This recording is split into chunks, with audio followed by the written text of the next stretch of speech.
اسلام تو کہتا ہے والذین جاہدوا فینا، تو اللہ کے راستے میں بھی جدوجہد کر،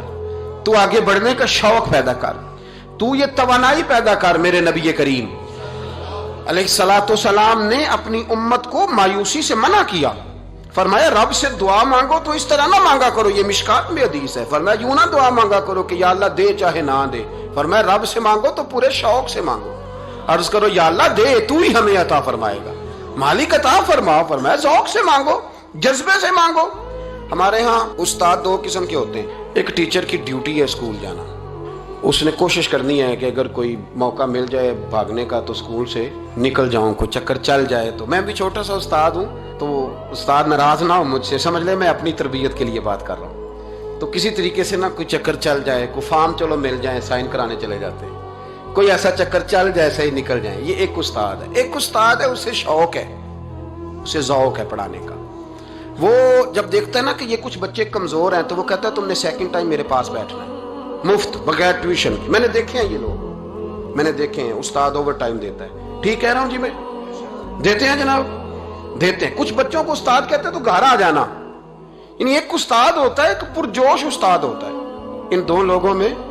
فرق ہے۔ اقبال کہا کرتے تھے اگر کوئی شعیب آئے میسر تو شبانی سے کلیمی دو قدم، کہتے تھے دعا کرو کہ حضرت موسیٰ کلیم کو کوئی حضرت شعیب علیہ السلام جیسا مل جائے، کوئی مل جائے نا ایسا تو وہ پھر تازگی پیدا کر دیتا ہے۔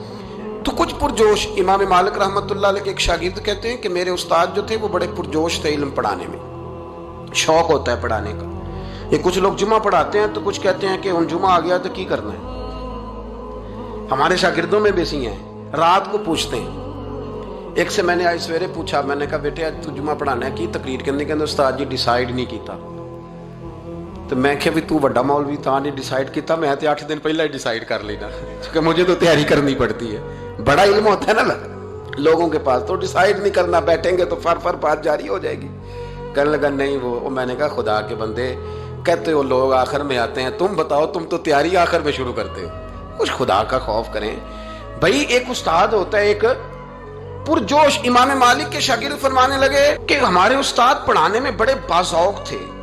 ان کا جذبہ رہتا تھا پڑھانے کا، اور کتاب سے وابستہ رہتے تھے، پڑھنا پڑھانا مسائل دریافت کرنا، یہ شعبہ ہے نا جی ہمارا۔ جس طرح آپ جس شعبے سے وابستہ ہیں تو اگر آپ اس کو چھوڑ دیں گے نا، فزکس کا استاد بھی کہتا ہے کہ اگر رات کو میں خود پڑھوں گا نہیں تو سویرے پڑھا نہیں سکوں گا، تو اگر آپ وابستہ نہیں نہ رہتے اپنے شعبے کے ساتھ، نئی نئی چیزیں پیدا ہوتی ہیں، جدت آتی ہے، تو آپ کو جوش ہی نہیں ہے اس شعبے کا، تو پھر بات کیسے آگے بڑھے گی؟ تو کہتے ہیں امام مالک بڑے جب بیمار ہو گئے شدید، تو شاگرد کہتے ہیں میں تیمارداری کرنے گیا، تو میں نے جب دیکھا تو مجھے چہرہ دیکھ کے سمجھ آئی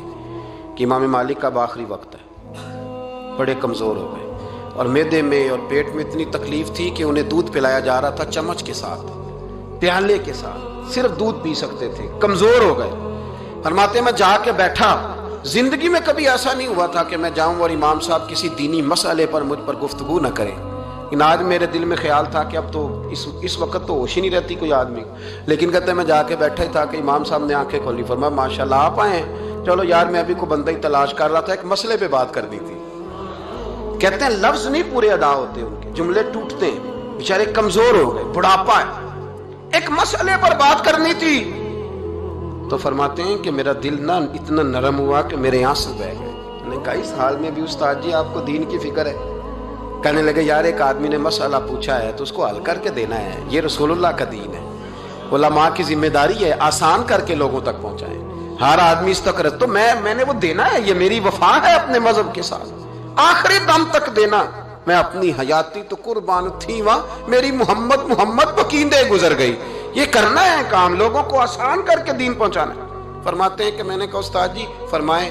کہنے لگے یار یہ حج کے موقع پر جو رمی جمار ہوتی ہے، جمرے کو شیطان کو کنکر مارے جاتے ہیں، پوچھنا یہ ہے کہ دونوں طرح سے سنت ہے، پیدل بھی مار سکتے ہیں سواری پہ بھی، تو یہ بتا کہ پیدل افضل ہے یا سواری پہ افضل ہے؟ تو کہتے ہیں میں نے کہا استاد جی میرا خیال ہے پیدل افضل ہے، لوگوں کو تکلیف کم ہوگی، تو کہنے لگے نہیں تو نے غلط کہا، کھانا نہیں کھایا جا رہا، لیکن اب استاد ہیں تو جوش کتنا ہے، فرمانے لگے تو نے غلط کہا۔ کہتے ہیں میں نے کہا پھر استاد جی سواری پہ افضل ہے اگر پیدل افضل نہیں، کہنے لگے نہیں تو نے پھر بھی غلط ہی کہا۔ کہتے ہیں میں نے کہا حضور دونوں طرح غلط ہے تو صحیح کیسے ہے؟ فرمانے لگے بیٹے اگر اس بڑھاپے میں بھی میں مسئلہ بتانے میں تیزی نہیں کرتا، تحقیق کرتا ہوں، تو نے جوانی میں تیزی کرنی شروع کر دی، سوچے ہی نہیں بات کو، فٹافٹ بیان کر دی کہ اگر یہ نہیں تو یہ حکمت والا ہے، اس کو سمجھنا پڑتا ہے، حکمت کے ساتھ پھیلتا ہے۔ کہتے میں نے کہا استاد جی حکم کریں، پھر آپ بتائیں کیسے افضل ہے۔ فرمانے لگے مستحب ہے، اچھا عمل ہے کہ ایک شیطان کو کنکر مار کے تو دعا مانگی جائے، اور اتنی دیر مانگی جائے جتنی دیر میں انسان 20 آیات قرآن پاک کی پڑھ لیتا ہے، اور یہ مستحب عمل ہے، یعنی کرے تو ثواب ہے، نہ کرے تو گناہ نہیں۔ مستحب ہے کہ دوسرے کو کنکر مار کے پھر دعا مانگی جائے، تیسرے کو کنکر مار کے کھڑے نہیں ہونا، دعا مانگتے مانگتے چلے جائے۔ تو فرمانے لگے مسئلہ سن، جس نے چونکہ مستحب ہے مانگے چاہے نہ مانگے، تو جس نے تو کنکر مار کے دعا مانگنی ہے نا، اس کے لیے افضل یہ ہے کہ وہ پیدل کنکر مارے، اور جس کا ارادہ دعا مانگنے کا نہیں نا، اس کے لیے افضل یہ ہے کہ وہ سواری پہ بیٹھ کے کنکر مارے۔ تو دونوں جہتیں بدل جائیں گی۔ فرماتے ہیں اس بڑھاپے اور کمزوری میں میں نے امام مالک کی وہ فقاہت دیکھی، اور فرماتے ہیں جب فارغ ہو کے نا امام مالک سے میں باہر نکلا، سلام لے کے میں دروازے پہ پہنچا تھا، ابھی کمرے کے دروازے پہ امام صاحب نے بلند آواز سے کلمہ پڑھا اور ان کی روح پرواز کر گئی،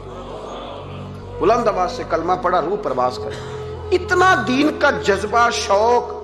اتنا طبیعت کے اندر درد دین کے لیے کہ آخری وقت تک مسائل دین میں غوطہ زنی، کس طرح کر کے امت کو آسان دین پہنچایا جائے۔